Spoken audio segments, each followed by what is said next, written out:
Todd from the Alchemist Den, and today I would like to talk about the Papyri Greche Magiche, or the PGM, as well as the Papyri Demotiche Magiche, which is known as the PDM. Both are available today in this. I think is pretty much the only version that we have translated, the Greek Magical Papyri translation, including the demotic spells. This is the second edition by Betts, and I think is the only one. Actually, I think this is volume 1, and we're still waiting eventually for volume 2 to be released. So what is actually the Greek magical papyri, which should be actually the Greek Egyptian magical papyri, but we'll see a little bit more about this later.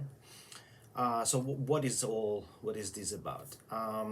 Well, first of all, is the biggest collection of spells, and collected here we have spells that go from the 2nd century BC until the 5th century AD. And it's kind of actually a miracle that we have so much information that came to us, because during that time books, and especially magic related book, went through a lot of purging and burning through the hands of the early Christians, and later on with the burning of Alexander's library. So a lot of documents and texts were lost. So I think we're lucky that we have these great amount of spells available today. And how did they survive? Most likely these spells survived through groups of Neo-Pythagorean, Neoplatonic, Gnostics group, and Hermetic groups.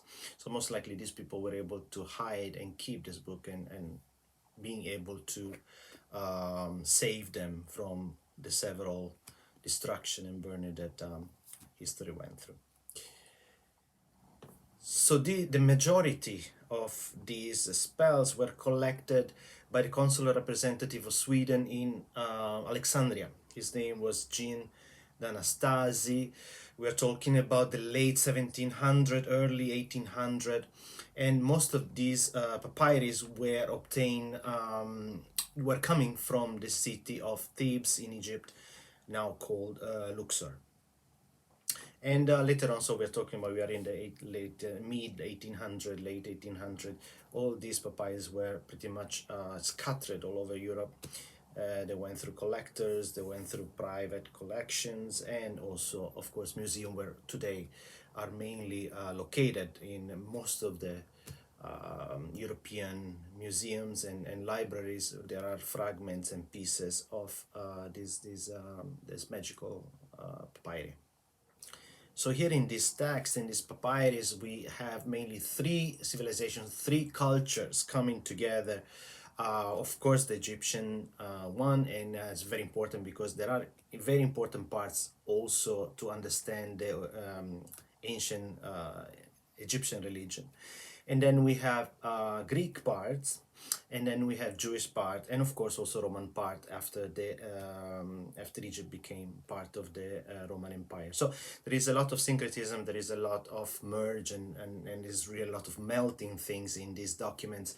In fact, we find inside spells that are written in Demotic. Demotic was the ancient Egyptian way of kind of cursive way, not the hieroglyphic, but a way to it's like kind of like a stenography, we would call it today. And then we have text in Coptic, which was a later language in Egypt, when they started to include into their Demotic also the Greek alphabet, and in order to match the sounds of the Greek language. And we have Jewish names.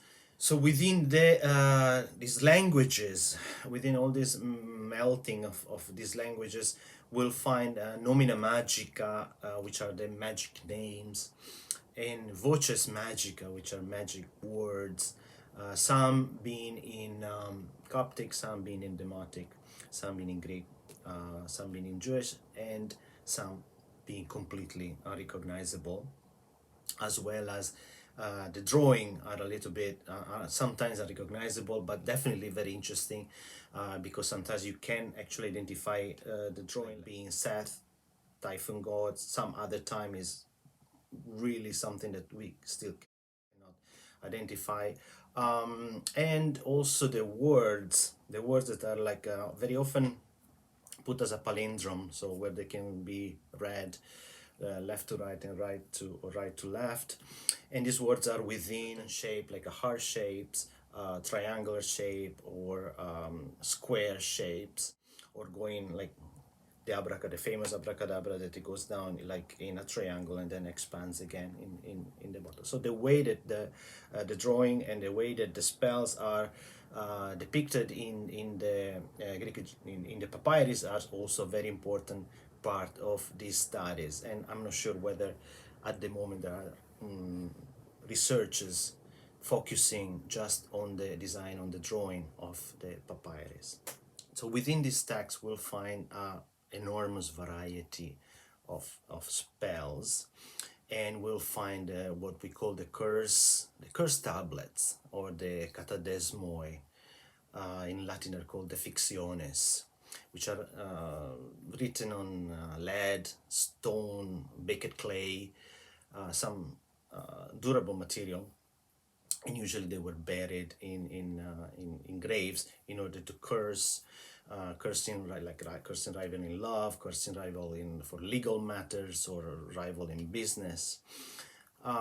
Then we have incantation bowls, we have effigies, we have magical manuals that have been that are attributed to Solomon, and to the philosopher known to have been also involved with magic, like Democritus, Pythagoras. Of course, there are also medical remedies. There is emotion control spells, like to control your anger. There is parts related to the Mithras cult. I believe these parts are related to the Roman Empire time, where the cult of Mithras was very well developed and practiced throughout all the Roman empires. Of course, we have amulets, several way of divination, especially by using lamps. We have exorcism, we have invocation. Of course, we have invocation of gods, and here where the interesting part comes, because there is really this syncretism within the Egyptian deities, Greek deities, Greek gods, and also very often we find the invocation of Iao, the Jewish god, the Yod He Vav He. So this the mainly the invocation are mainly toward underworld deities like Hecate, Persephone, Selene, Artemis, and we find also Babylonian gods like the Babylonian god, the Babylonian goddess Ereshkigal, which she's supposed, or one of the stories says that she's the sister of Ishtar, or Inanna. And then we have invocation to forces of the universe, like Physis, which was the Physis is nature essentially, Chronos, the time, the Moirai, the ladies that control the destiny, and yes, the Yao, or the Yod He Vav He, which is coming from the Judaic tradition. We have Greek gods like Zeus, Helios, Hermes, Apollo, Artemis, Aphrodite, but the way that these gods are depicted is not in the same way they were depicted throughout the later Hellenistic period, but they're depicted a little bit being like a capricious, kind of like mischievous,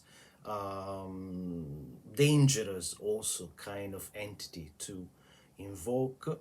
And of course we'll find Egyptian god like the Anubis, like Thoth. So, but let's see some very interesting part actually to I'm going through the book, and for instance we have the Hermes ring, we have oracle, we have the steel of Aphrodite, we have spells for charm for direct vision, coercive spell for restraining, spell for silencing, subjecting, and restraining. And then we have lunar spell, we have Polo's charm, we have invocations, all kind of exorcisms, different kind of prayers. And as I said, we have also several medical recipes for headaches, and they want to control anger. Seems controlling anger was pretty much a big thing back then. And prayer to Helios, charm for gaining favors, and so on and so on. So we really have a big variety of spells. I think the most interesting one that we could talk about is the PGM 7. The PGM 7 is the divination of Mantia by using Homer oracle. Unfortunately, well, it's like a bibliomancy, and there's all these verses of attributed to Homer, and I guess you could select one verse to have some kind of response. Unfortunately, the verses are pretty much fragmented, so it's really hard to put the things back together. And then we have the PGM 13th, which is supposed to be said to be the 8th book of Moses. As you know, the book of Moses should be 5, but in this fragment, in this PGM, is said to be the 8th book of Moses. Then again in the PGM 7, 272 to 83, this is another interesting one because it is the Egyptian calendar of month and days unsuitable to do magic. Stay on the PGM 7, just the next one, the 284 to 99, is called the orbit of the moon, and it explains which donation are good for which purpose. And we have the moon in Virgo, is anything is rendered obtainable. In Libra is good for necromancy. In Scorpio, anything to inflict evil. In Sagittarius, an invocation or incantation to the sun or the moon. In Capricorn, say whatever you wish for best results. In Aquarius, for love charms, pieces for knowledge. In Aries, fire divination and love or love charms. In Taurus, incantation to a lamp. Gemini, spell for winning favors. In Cancer, good for phylacteries. And in Leo, rings or binding spells. And then finally, most likely, this is the most famous ritual of the whole collection of spells, is the PGM 5, also known as the Stele of Jehu, the hieroglyphist, and in Greek is the Akephilos. The Akephilos is this kind of god and means the Headless One. And this ritual is actually famous because of Aleister Crowley. He took it and he refurbished it a little bit, changing here and there the Nomina Magica.